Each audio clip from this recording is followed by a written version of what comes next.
policy, and then that might lead into what's happening in Ukraine. So tell us what you're seeing in Germany right now and the war against oil and gas. Yeah, what we're seeing in Germany is a continuation of what's been going on in Germany for the last 16 years, mostly under Angela Merkel, who was chancellor, was basically the same as a prime minister for the last 14 years, and then the last couple of years under Olaf Scholz. They are and have been trying to get rid of all forms of energy other than what they call renewable. So that would be wind turbines. So the renewable category: wind turbines, solar modules, geothermic. It's very expensive, but you would include that. So those are the types of power they want. What they want to get rid of are all the things that work: so oil, natural gas, and nuclear. And the interesting thing about nuclear has nuclear reactor has no CO2 emissions. It does, when the highly enriched uranium or plutonium is fully depleted, you have a storage problem, you have a disposal problem with radioactive materials. That's a big deal, but it's manageable. We know how to do it, but there are no CO2 emissions. So if you said, well, gee, this is just about climate change, which is bogus, by the way, that's a whole other subject we don't have time for. But even if you're one of the climate cultists who believe that we have a problem with climate change, which we don't, and you want to get rid of CO2 emissions, why would you be so against nuclear? Because it has no CO2 emissions, but they are. So it's really more of a Luddite philosophy. If you see the government pushing something, you can be pretty sure it's a stupid idea, because if it made sense, you wouldn't need the government. In other words, if oil and natural gas were inefficient, poison, expensive, lots of other bad things, and wind turbines and solar worked really well and gave you all the energy you wanted, you wouldn't need the government to force it. It would just happen. The market would say, yeah, I'll go with the less expensive alternative. That's not the case. Solar and wind are what are called intermittent. They work. I mean, I own a solar field, but it's something you really got to pay attention to. First of all, they don't directly power anything. What they do is they create electricity to charge batteries, and then you run whatever you want from the power grid to your house off of the batteries. But the batteries are really expensive, and you need all kinds of inputs, mainly from China. You need lithium, cobalt, nickel, copper, and other poisonous chemicals. And you have to say, well, where do they come from? Well, they mainly come from China. They actually come from all over the world, but a lot from China, Bolivia, Kazakhstan, some other places. They have to be mined. These green cultists, the greeniacs, the green news scammers, do they know anything about mining? I'm not a geologist, but I know a fair amount about it. I know it's very intensive, very electricity intensive, water intensive.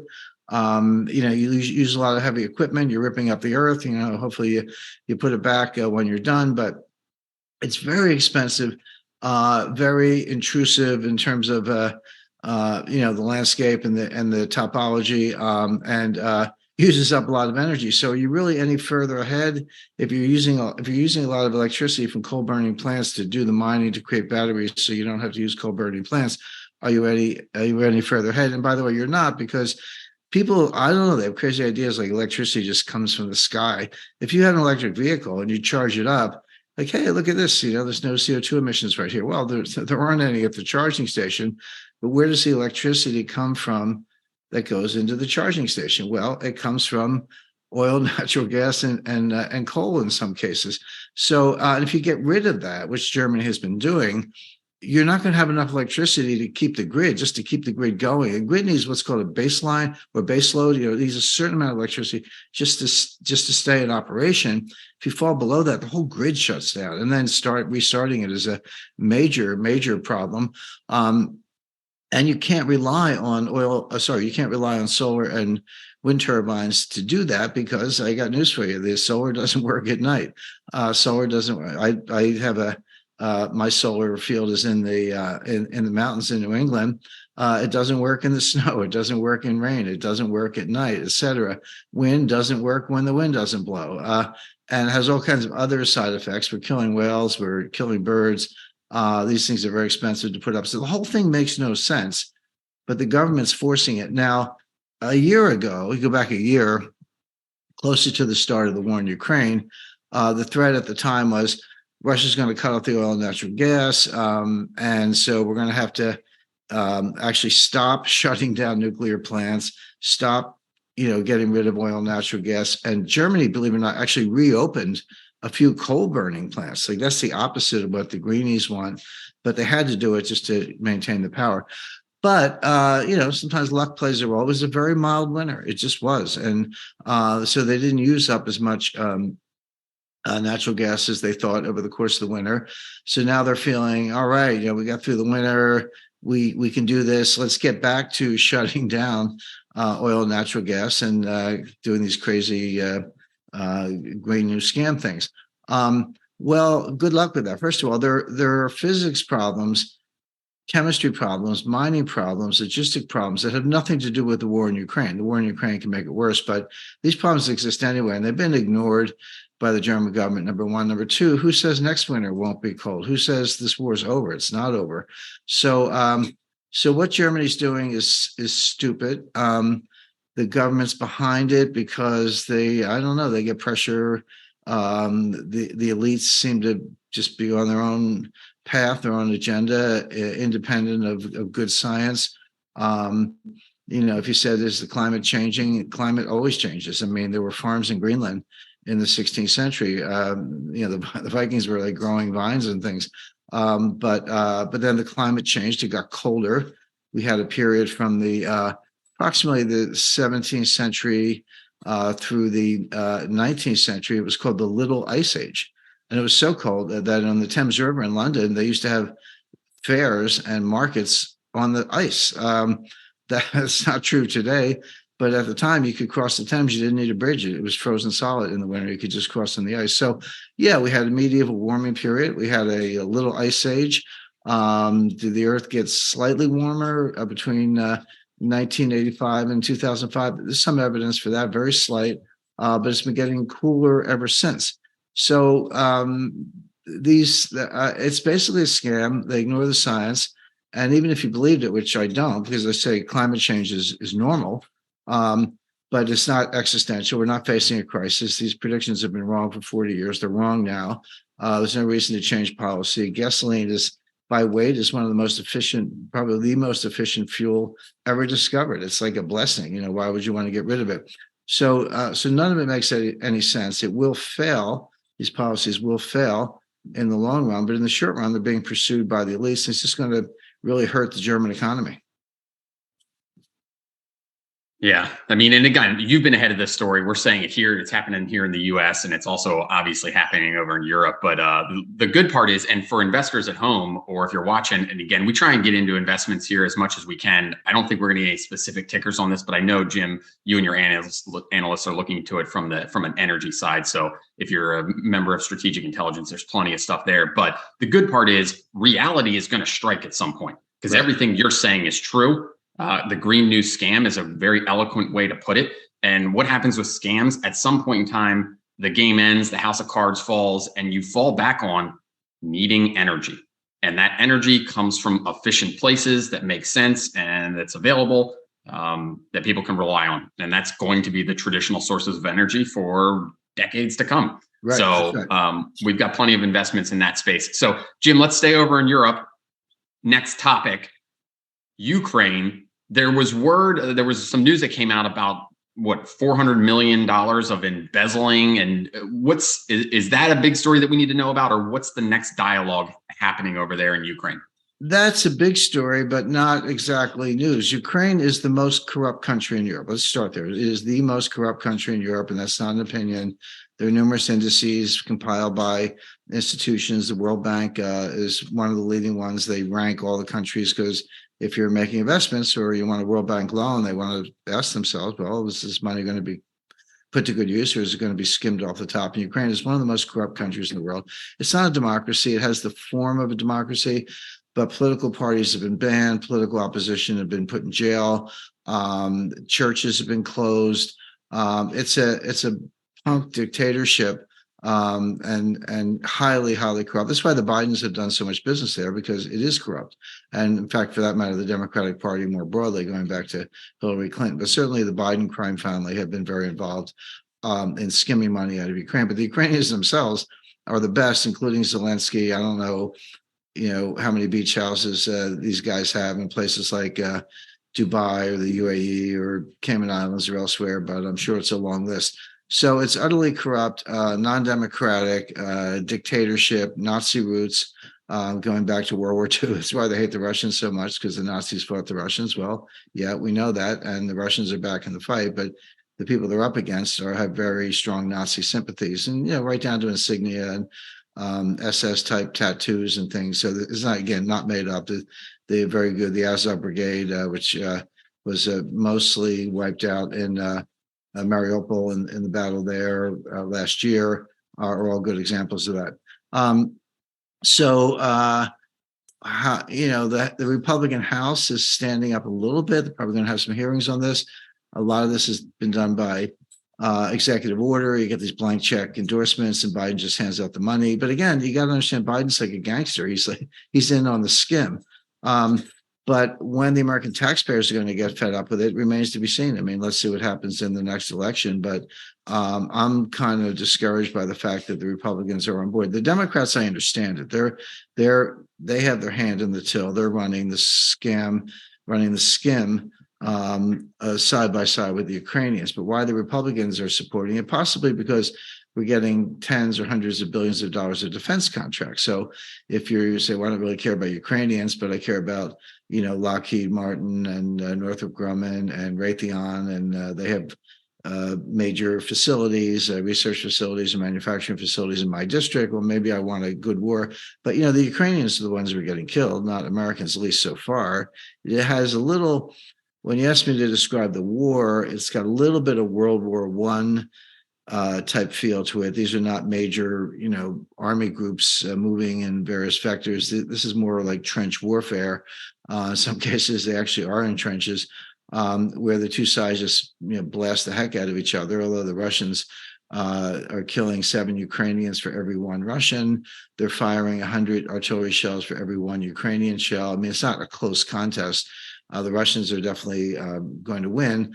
But the Ukrainians, are kind of keeping up the fight. But the American warmongers, Victoria Nuland, Tony Blinken, whose name came up in a very corrupt way the other day regarding what happened in 2022 with the 2020 election with the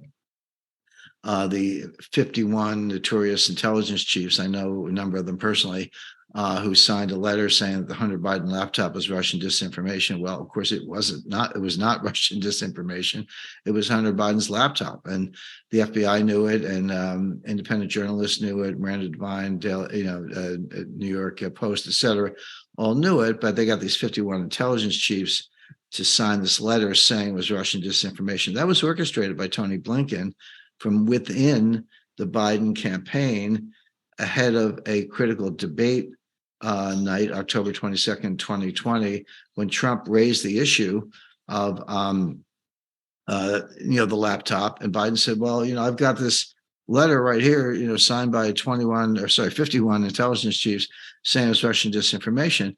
Well, the letter was a lie. It wasn't Russian disinformation. It was factual. It was correctly reported. It was suppressed by people like Mark Zuckerberg and YouTube and Facebook and Google and others who were in effect interfering with the election, as it was by these 51 intelligence chiefs. And the ringleader of that was Mike Morrell. Again, he's a guy I know from pretty well from the CIA. So that's kind of what was happening on that front. But as far as getting back to the war itself, here's what's going to happen over the next probably 30 to 45 days. And this is a forecast. It's based on the best information. War is very unpredictable. It's what's called that's why they call it the fog of war. You can be in the battle and not quite know where you are, who you're fighting. But what's likely to play out, a lot of people say, well, where's the Russian offensive? Russia's built up its strength, and they have. They've reinforced. They built heavy fortifications. They've got probably 20 divisions or more, probably a lot more actually, in Ukraine. So where's the big Russian offensive? And the answer is, why should Russia go on the offensive? Ukraine has been attacking, and they've been getting slaughtered by Russian artillery and air power. So if you're the Russians and you can sit behind your fortified lines and wipe out thousands upon thousands of Ukrainians without risking very many of your own troops because they keep attacking and you keep wiping them out, why would you advance? You just sit there and, keep killing them till the last Ukrainian. The question is, where's the Ukrainian?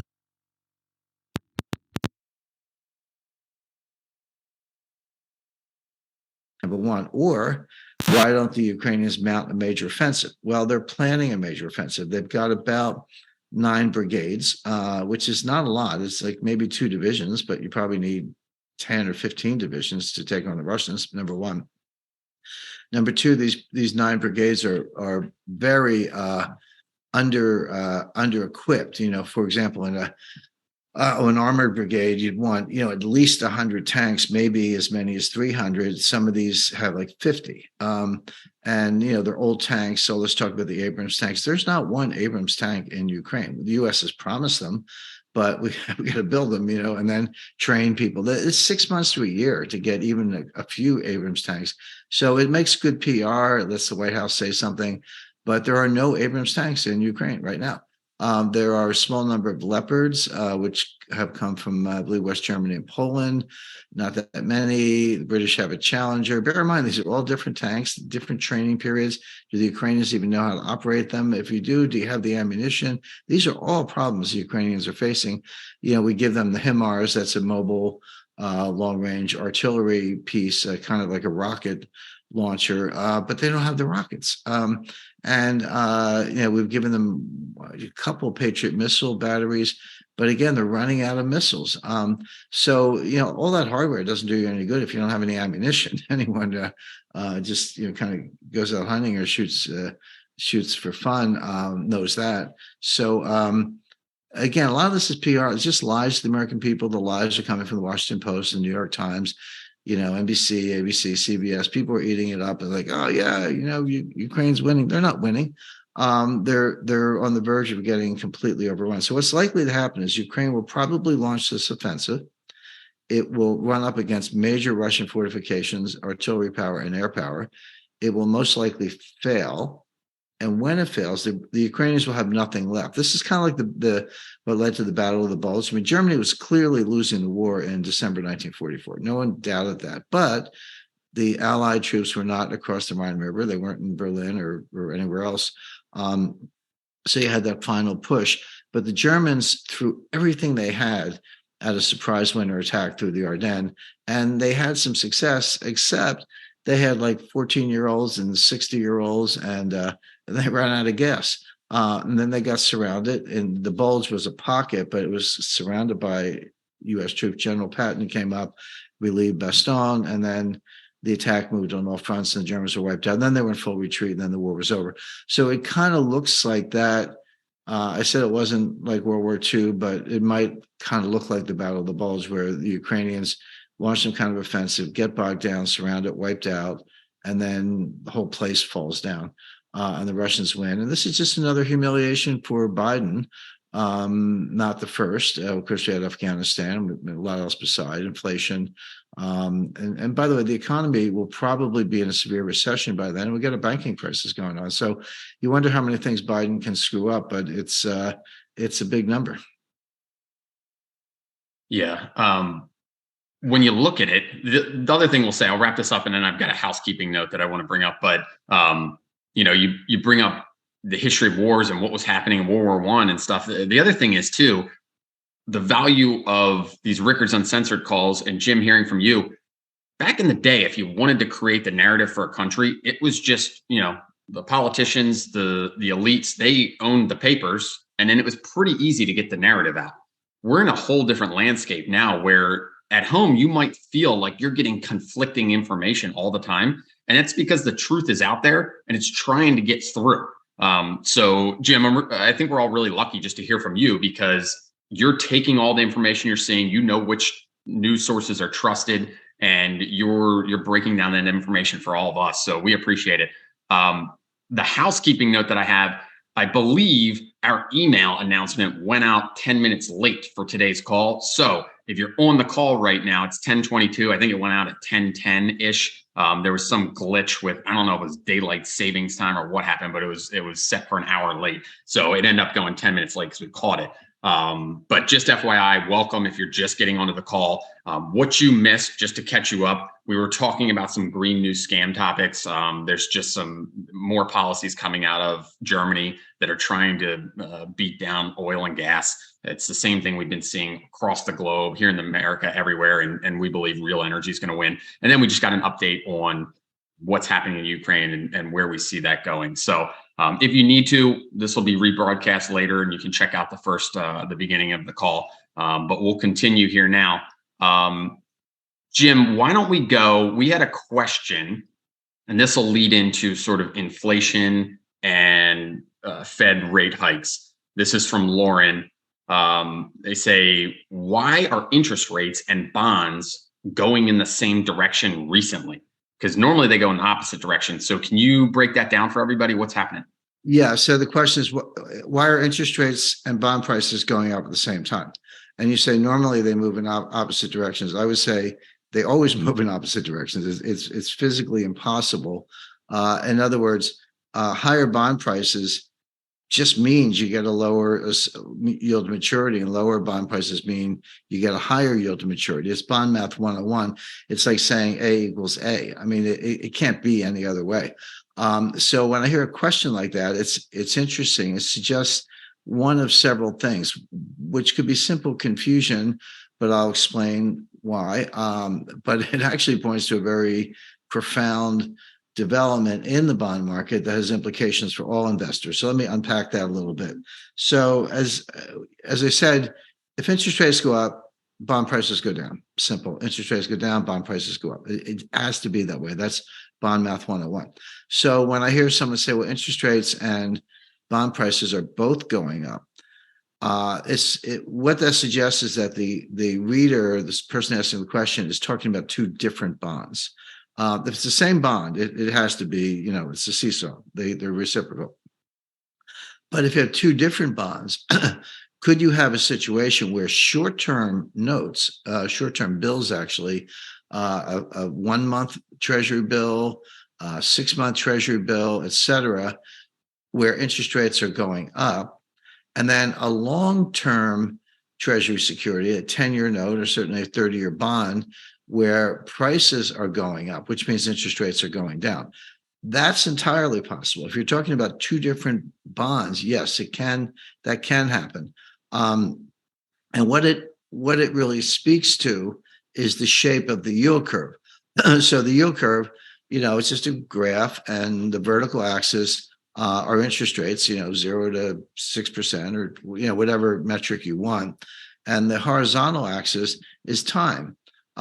And in particular, the maturity of the instrument. So what is the shortest maturity instrument that the Treasury issues? Well, they're called bills, and they can be 3 weeks. You buy it today, and 3 weeks later, you get your money back. 1 month, 6 months, etc., up to a year. So that's 0, basically a couple of weeks really to 1 year. Those are Treasury bills. When you get past 1 year, you're in the world of Treasury notes. So 2-year note, 5-year note, 7-year note, 10-year note, et cetera. And then when you get all the way out to 20 years, then when you get out to the far end of the yield curve, where this horizontal axis I described, there's a 30-year instrument, and it's called a 30-year bond. So when you're talking about treasuries, you've got bills, which are a year or less, notes, which are 1 to 20 years, and then bonds, which are 30 years. So people are talking about the U.S. issuing a 100-year bond. We haven't, but we could. Might not be a bad idea. Don't have to pay the money back for 100 years. So, and each one of those points, so the bills, the notes, and the bonds, bear in mind that you can slice it down to specific maturities, trades on its own. And so, yes, you can. What I think the reader is referring to is you could have a situation where at the very short end of the yield curve in bills, interest rates are going up. And that makes sense because the Fed is going to raise interest rates. The Fed, that's the part of the yield curve the Fed controls. They would like to think that they control the 10-year note. They don't, but they do control the bill market because they get priced very similarly to the Fed funds rate, which is the specific target rate that the Fed has, and the Fed hits the target by transacting in the bill market if they have to. So the idea that rates are going up there, yes, that makes sense because the Fed's going to raise rates. They're going to raise rates, and we'll tell our readers right now on May 3rd, which is coming. It could be May 2nd. I got to look at the calendar. May 2nd, May 3rd. Yeah, May 3rd is the Wednesday. Right, May 3rd. Thanks. They're going to raise interest rates 25 basis points. And then that's immediately going to start the speculation about, well, what about June? There's another meeting in the middle of June. It's an open question. My view is that, pardon me, the Fed will leave that on the table. What I mean by that is they'll raise interest rates 25 basis points on May 3rd, and then they'll put out some language, and Jay Powell will do a press conference afterwards and answer questions.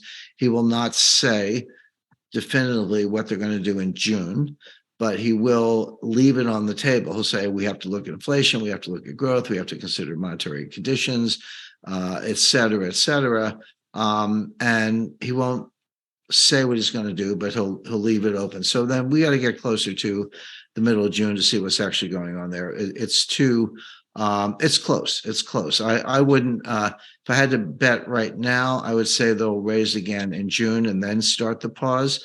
But it's too soon to make a hard forecast. We need more information, but they will definitely raise them on May 3rd. So knowing that, I mean, that's a few weeks away. Well, if you've got a 3-week Treasury bill, yeah, you're probably going to see interest rates go up because the Fed's already told us, not in so many words, but they've signaled that they're going to raise interest rates. Now, out here in the 10-year note sector, what's going on there? Well, it's kind of amazing because the yield to maturity on a 10-year note is significantly lower than the bills. The bills are around 5%, and the 10-year notes kind of 3.6, 3.7%. Now, first of all, and that interest rate could be dropping, has been recently. It changes every day, but kind of dropping, which means the price is going up. So there, when you compare, if you compare a 1-month bill to a 10-year note, yes, you do have the situation the reader described, which is, the 1-month bill interest rates are going up, but out here in the 10-year note sector, remember what we said, if interest rates are going down, which they are, prices are going up. So you do have a situation where interest rates are going up and prices are going up, but they're two different instruments. Again, a 1-month bill and a 10-year note are completely different instruments, and that's how that happens. So why, first of all, why is the yield on the 10-year note lower than the yield on a 1-month bill? That doesn't seem to make sense. And a normal yield curve is upward sloping from left to right. So as you get out longer maturities, you should get higher rates. That makes sense. If I'm going to lend you money for a month, I might ask for a certain interest rate. But if I'm going to lend you money for 10 years, there's a lot more risk, a lot more things that can happen credit-wise, inflation-wise, et cetera.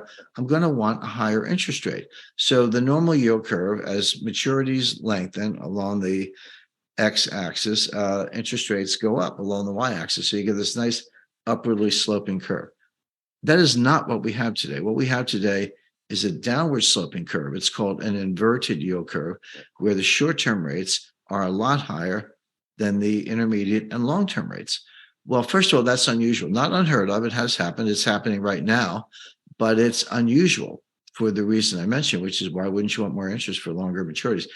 And here's the answer. The answer is that the market is betting that we're going to be in a very severe recession if we're not in one already, and that interest rates are going to drop like a stone.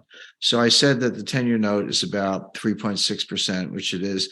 But if I think there's going to be a really bad recession later this year, and I do, and I buy that 10-year note today, that 3.6% might look like a great return if interest rates are, if 10-year notes are 2% by December.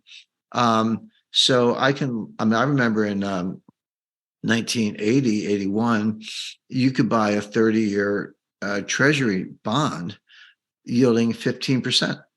So imagine you bought a treasury bond in 1980 for that yields 15%, 15% coupon, and it matured in 2010. So from 1980 to 2010, 30 years, you collected 15% like clockwork. Now, interest rates were back down to 3% by 1984. Yeah, they were 15% in 1980, but they were at 3% in 1984. So you were taking a risk when you bought that 30-year bond. Interest rates could have gone higher, but they didn't. They got high enough that it put the economy in the worst recession since the Great Depression, and yields collapsed. And like I say, you collected that 15% coupon for 30 years. Nice job. Same thing with the 10-year notes today. The 3.6% I mentioned might look low if you're comparing it to a 1-month bill, or if you think inflation is going to get worse. If you believe inflation is going to get a lot worse, don't jump into that pool. But I don't. I think inflation is going to come down, and so you buy that 10-year note for 3.6%. And like I say, 6 months, a year from now, interest rates are 2%. You're going to be king of the hill. You're going to be collecting 3.6 in a world where everyone else is getting 2 or less. So that the inverted yield curve, which I described, is basically the market saying things are going to get really bad. Because if you didn't think things were going to get bad, if you either thought inflation was going to take off or the economy was just going to grow and interest rates were going to go up, you wouldn't want that 3.6% return. But if you think things are going to get really bad and interest rates are going to drop like a rock, shoot it in, get the 3.6%. So that's what the markets are telling us. That's not a guaranteed forecast. Nothing's guaranteed, but it's a very powerful signal. By the way, the last time we saw that, 2007, 2008, just ahead of the global financial crisis. So that inverted yield curve, where short-term rates are higher and going up, and long-term rates are lower and going down, and which means prices are going up, is a very negative signal. It suggests the market thinks we're going to be in a really bad recession. So that at one level, the question could be a little confused because you're talking about 2 different bonds. But at a deeper level, it points to an inverted yield curve, which is a very powerful negative signal indicating the market thinks we're going to have a severe recession. All right, we've got a lot of topics here, Jim. I want to throw another one on because I was watching the comments come in. A lot of people are asking about Biden bucks and CBDC. So after this, we might dive into that as well. But I did want to talk a little bit about de-dollarization. It's been a big topic in the news for the last 3 weeks or so. I just wanted to get your take on it. And again, there's a lot of history here, so we'll have to keep it somewhat tight. But even yesterday, you and I were talking, your role in helping craft the petrodollar accord and how this whole thing plays out. And now we're on the opposite end of it, where we might be unraveling and goods around the world might not be trading hands in US dollars. So I guess let's assume, hopefully everyone here, if we haven't, I think we should send it around. I think we sent it around to Strategic Intelligence, but Jim was on Fox and Friends. Is that right, Jim? Yeah.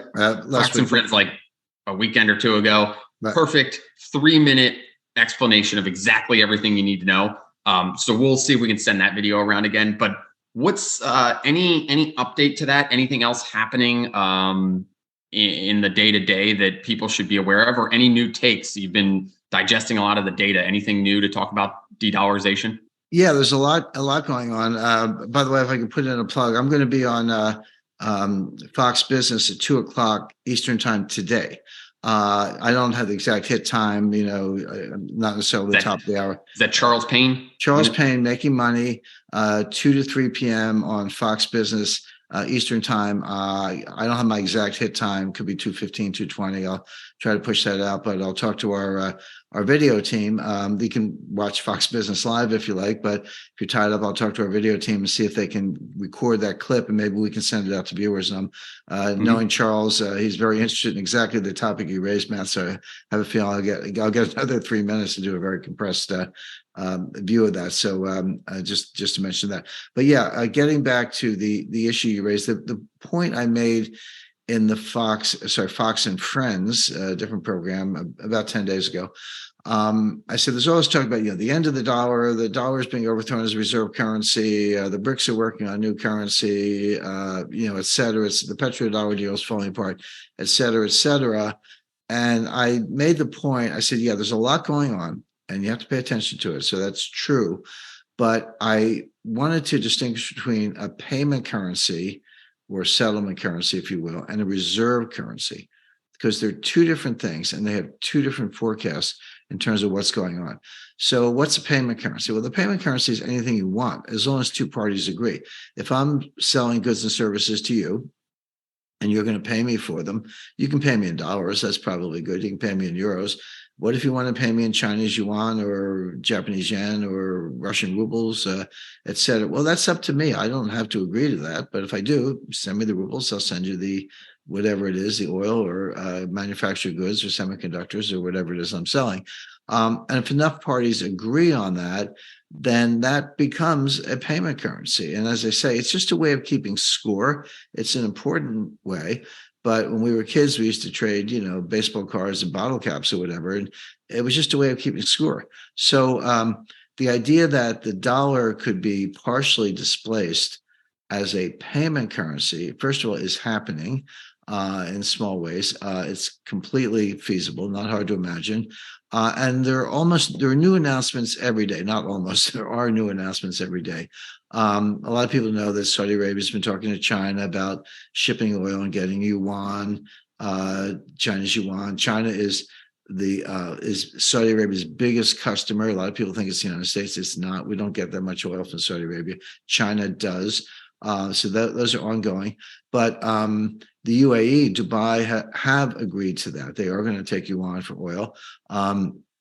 President Lula da Silva of Brazil just got back from Beijing, met with Xi Jinping, and they're talking about a broad-based multilateral relationship where basically Brazilian exporters to China would get yuan and Chinese exporters to Brazil would get paid in Brazilian reais, which is their currency. And there's a lot of trade there. China buys an enormous amount of soybeans from Brazil. Brazil exports oil, sugar. They're leading aircraft manufacturers. The Embraer aircraft comes from Brazil, along with as other agricultural goods, and the soybeans probably number one. But so what does Brazil buy from China? All kinds of stuff, manufactured goods, textiles, semiconductors. So there's a big two-way trading relationship there, and they're talking about getting out of the dollar. Same thing going on with the BRICS. What are the BRICS? Well, it's an acronym. It stands for Brazil, Russia, India, China, South Africa. South Africa is by far the smallest economy in the group, a little bit of an add-on. But Brazil, Russia, India, and China, you're talking about significantly more or close to half the population of the Earth and a very significant chunk of the global GDP. I don't think it's quite half, but it's up there. So this is a major economic, demographic, political bloc. And what they've done recently, however, they've been meeting for like 15, 18 years, different levels. But what they've done recently, they've opened up the membership. So they don't call it BRICS anymore. They call it BRICS Plus.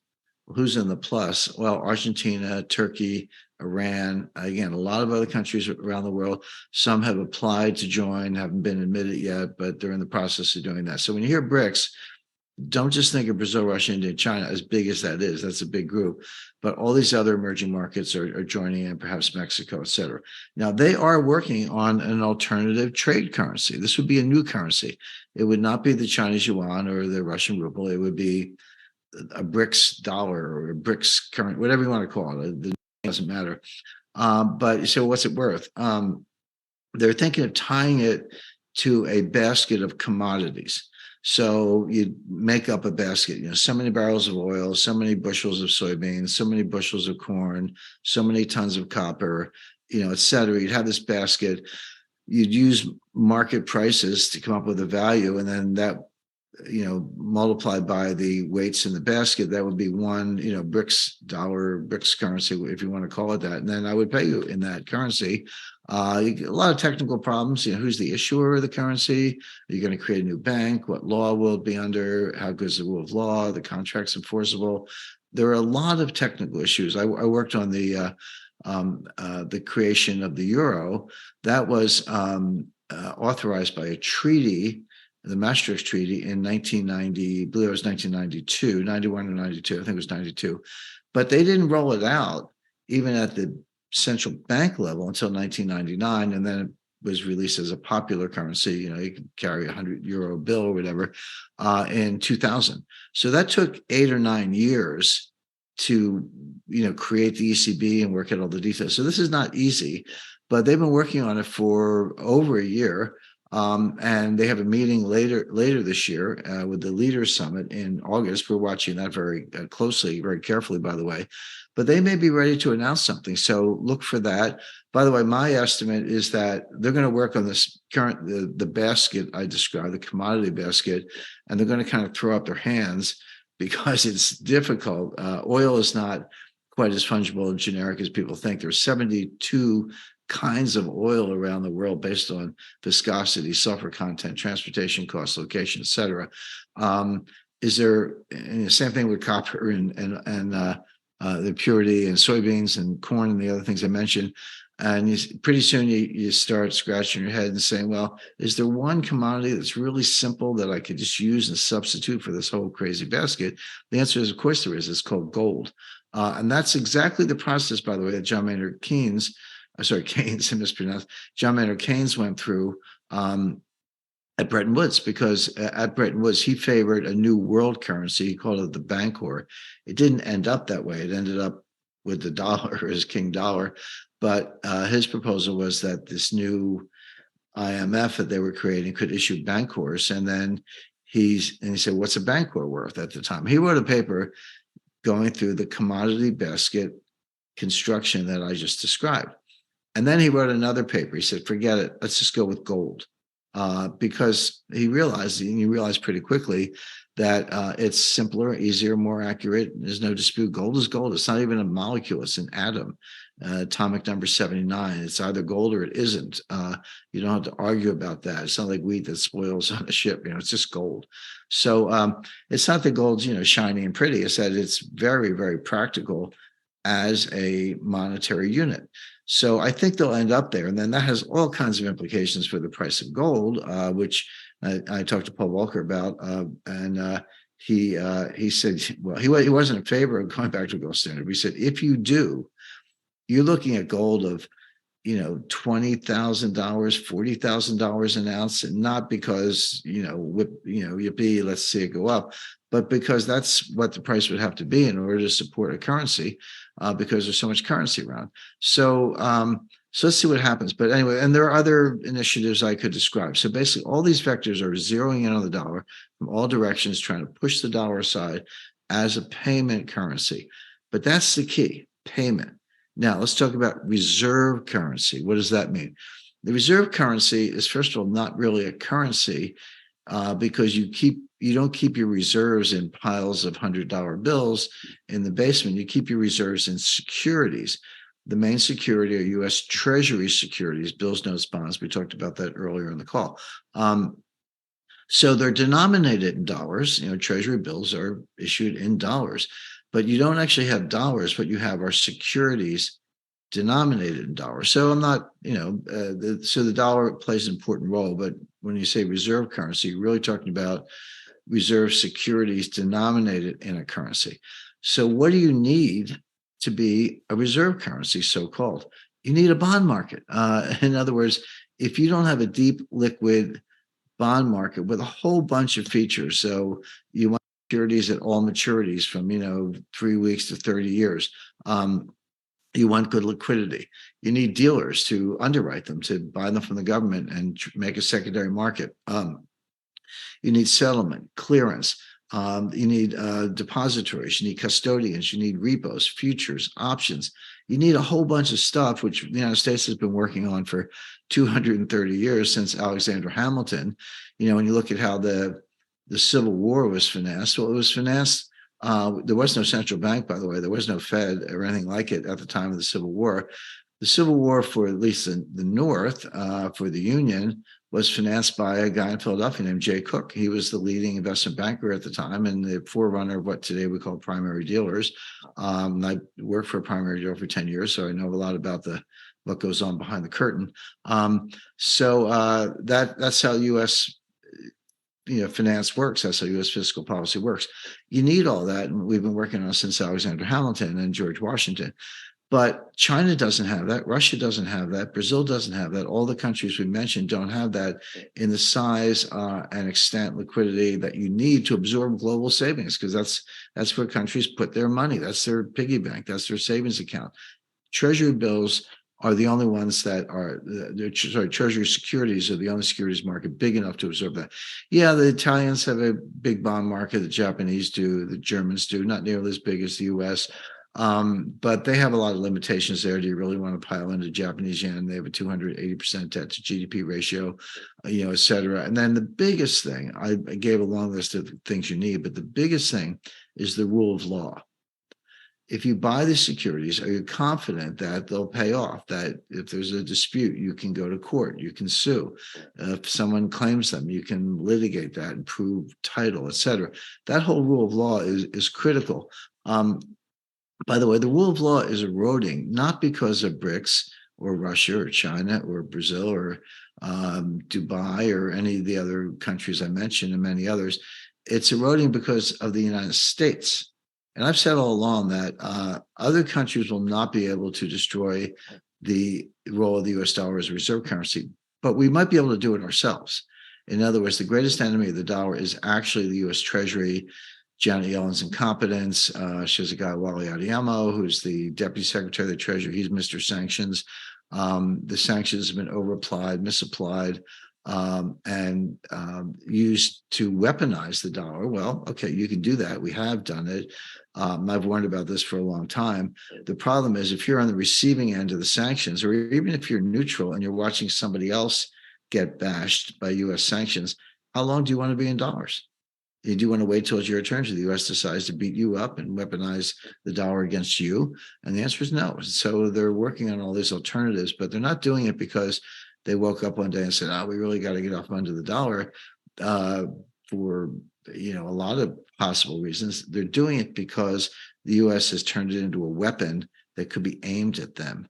And the U.S. doesn't even seem to realize it. As I say, I've warned the Pentagon and the Treasury about this for a long time. So, so the bottom line is the role of the dollar as a payment currency is definitely under assault. It's still the king dollar, but that's changing and bears watching. And the implications for the U.S. could be inflationary. People using fewer dollars, we have to pay higher interest rates. That could be, basically you end up decreasing the value of the currency if it's less in demand, which increases prices. You need more currency to buy whatever it is you're buying, from gasoline to eggs, milk, bread, whatever. So it has an inflationary potential. We're not there yet. The role of the dollar as a reserve currency seems secure for the time being, not because everyone loves it, but because there really is no alternative. But that could change over a longer period of time. So we'll see. Yeah. I guess digging in on that one question, because that's kind of the linchpin of where we go for here. Like if we talk about this like a long emergency, because it's probably, with your explanation of a reserve currency, it would be hard to happen overnight. But in a long emergency, countries using other payment currencies for 1, 5, 10 years, that could start eroding some of the reserve currency nature, right? Yeah, over time, that's right. Because, and by the way, the fall of sterling, go back to 1913. Sterling was the leading reserve currency, no question about it. By 1944, Bretton Woods, it was the dollar. Well, from 1914, let's say 1944, it's 30 years. It took 30 years for sterling to fall off its pedestal. And in the 20s, it was a kind of a race between the dollar and sterling. And then you got into the Great Depression, not much happened, everything froze, and then World War II, and then boom, here comes the fall of the British Empire. So yeah, it does take time, but it could move in that direction. But there's a very simple solution, Matt, which is you're like, should I get euros? Should I get yen? Should I get dollars? Is this going to take a long time, short time? Don't know what's going on. What can I do? The answer is get gold, because gold will be good in every state of the world. You might not know what the next big payment currency is. You might not know what the next big reserve currency is, but you will know that gold will be convertible into it, and gold will preserve value. So gold is your way of, I would say, put yourself on your own gold standard. Let the central banks fight it out. If you have gold, you're good to go. It's a good point. It goes back to what we were talking about, the Green New scam. Reality is going to happen at some point. Right. And when people play with money, and you made a really good point that the rule of law is important. And what the Biden administration has done is said, the rule of law is subjective. Correct. All of a sudden, rule of law is gone.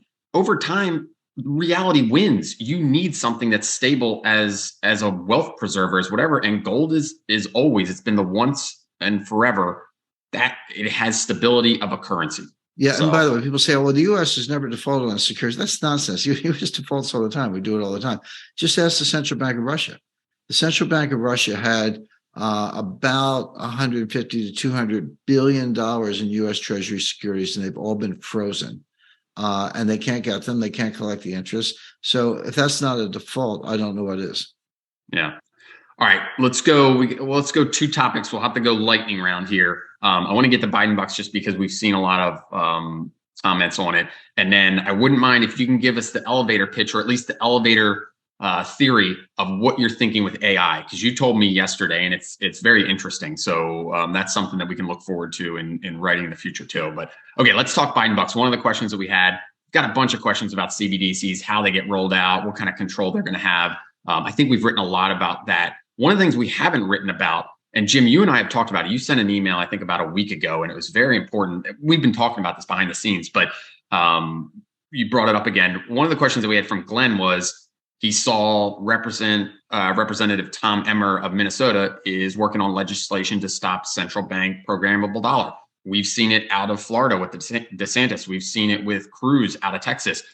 A lot of politicians are starting to put that on their platform and say, I'm going to look into this and not allow a central bank digital currency to take away your freedom. What your email was saying, and internally what we're talking about, is we launched your Biden bucks thesis and sort of all of our reports and all that stuff June, I believe, 15th or 16th last year. Mm-hmm. What you were saying, and I think it's true, and I just want to get your take on it and sort of talk out what's happening in the world right now.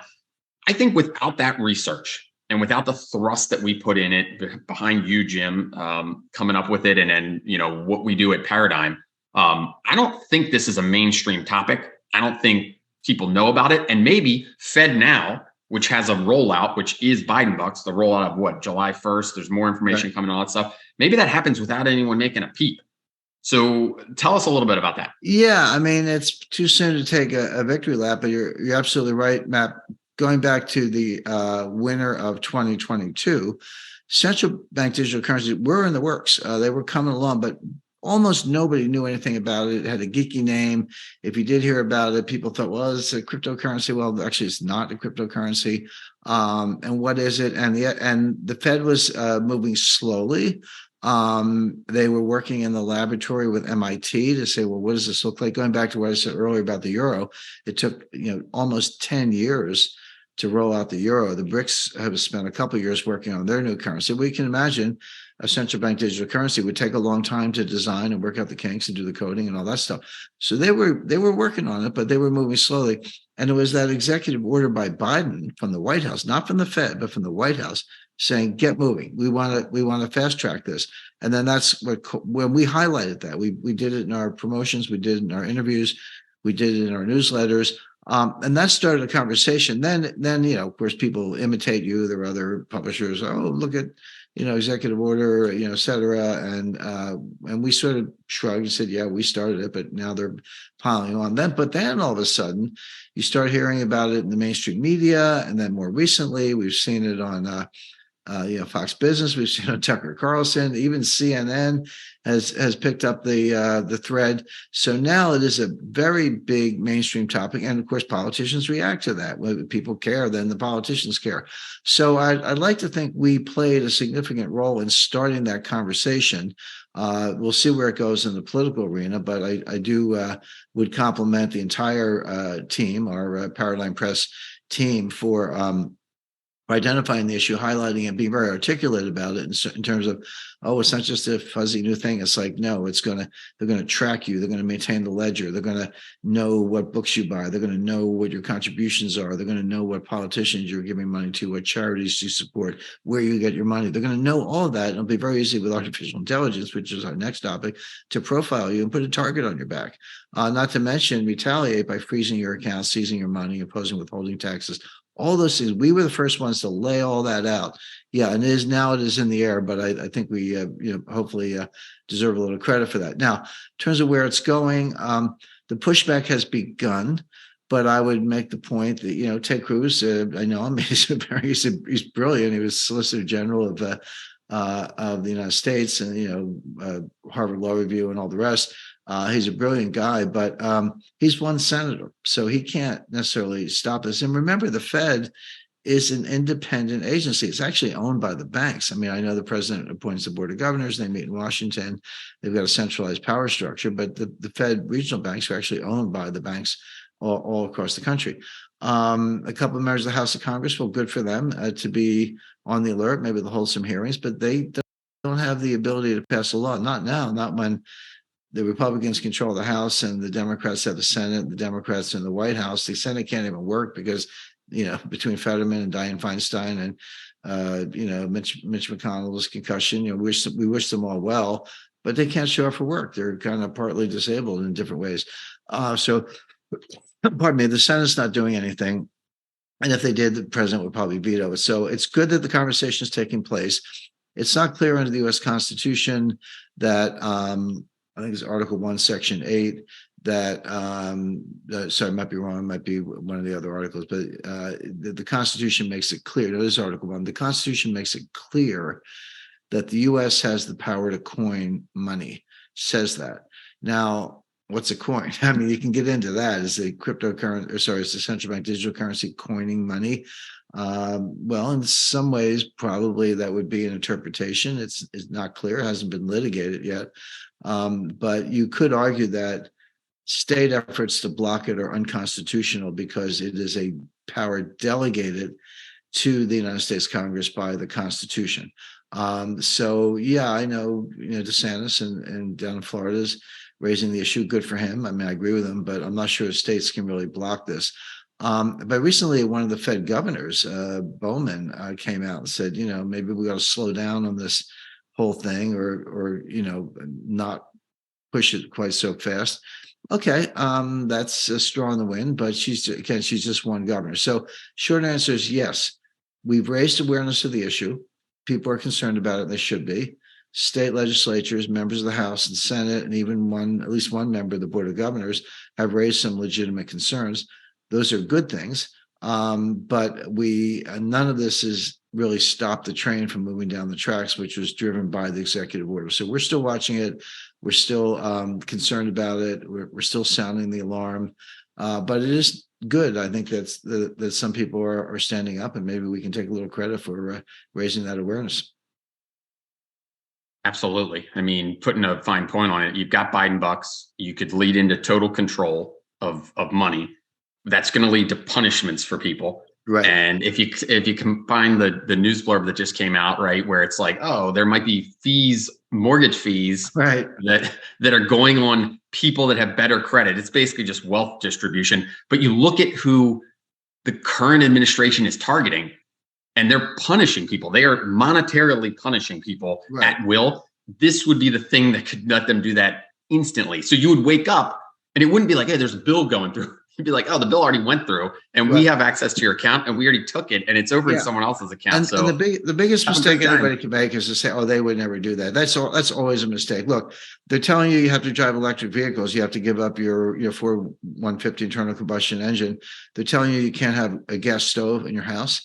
On and on and on. So things that would have been 10 years ago, you say, oh, they'll never do that. They're doing it, and they're going to do it with CBDC. So I would not rely on the fact that it seems extreme. And by the way, one of the things they can do is, oh, you got money from whatever source, interest, royalties, dividends, wages, whatever.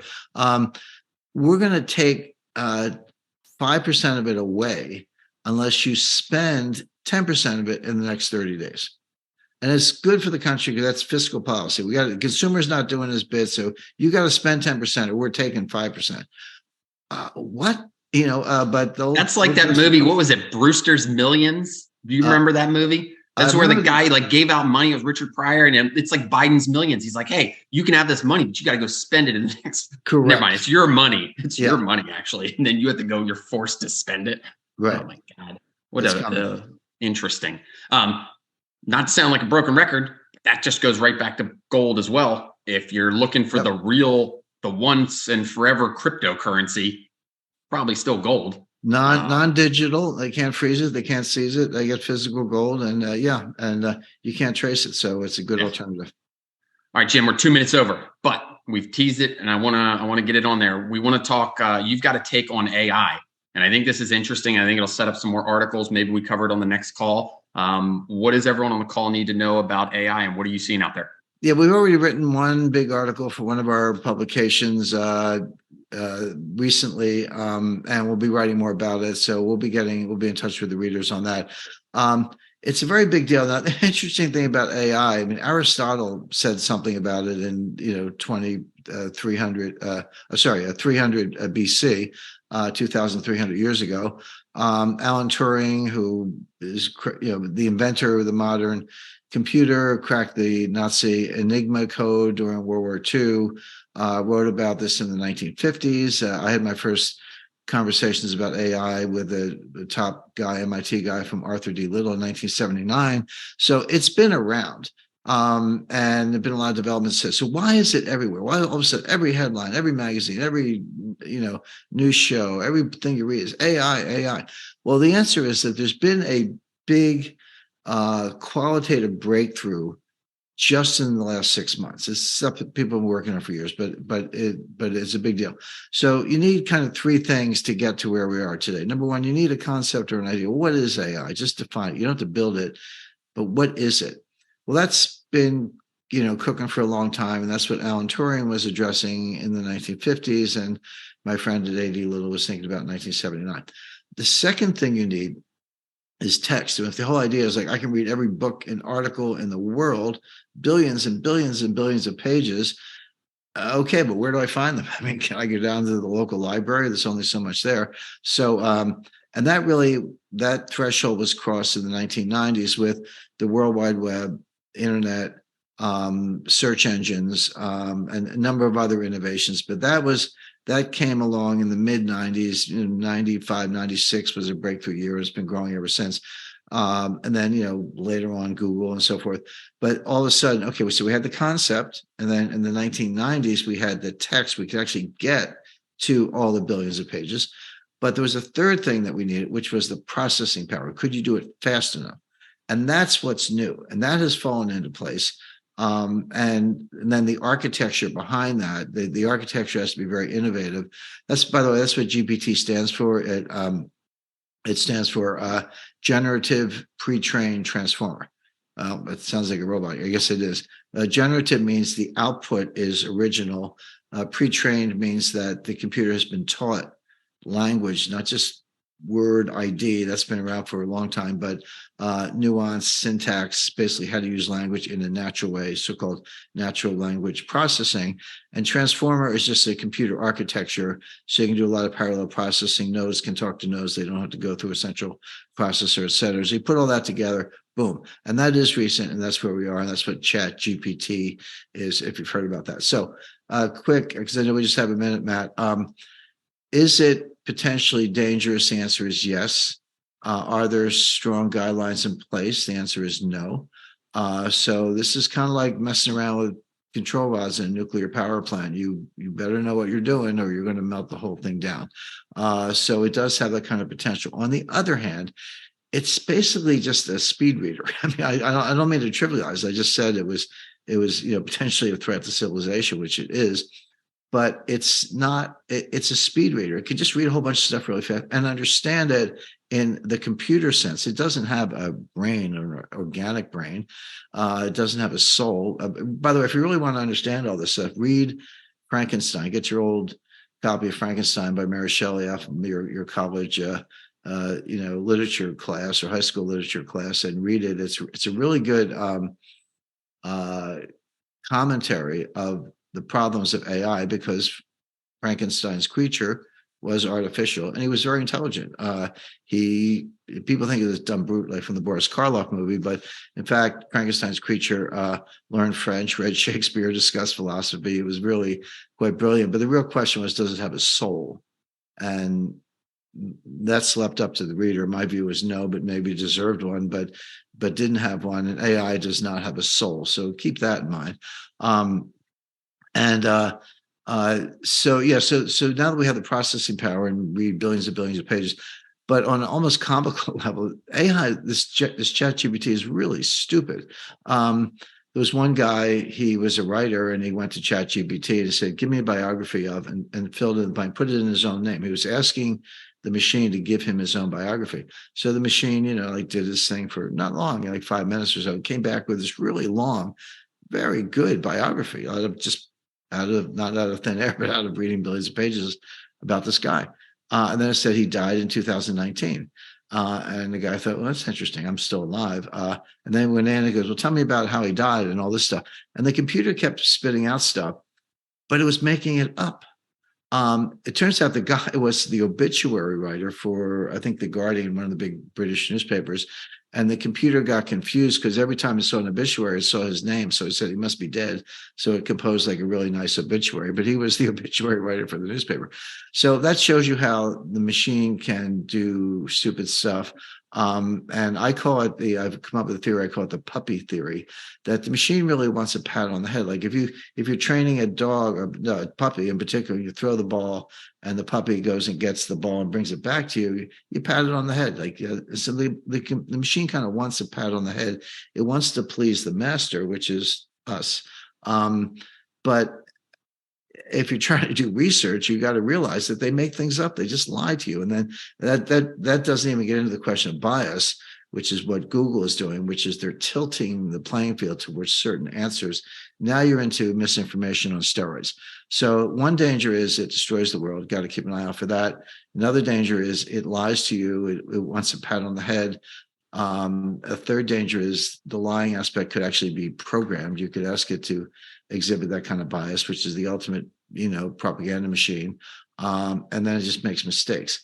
But that's not to trivialize it. This is new. No one quite understands it. Even I'm on the board of a center of excellence that uses the third fastest non-government computer in the world. So I'm talking to this is the University of Florida, talking to the Dean of Engineering School and other experts. So I know, more than a little bit about it.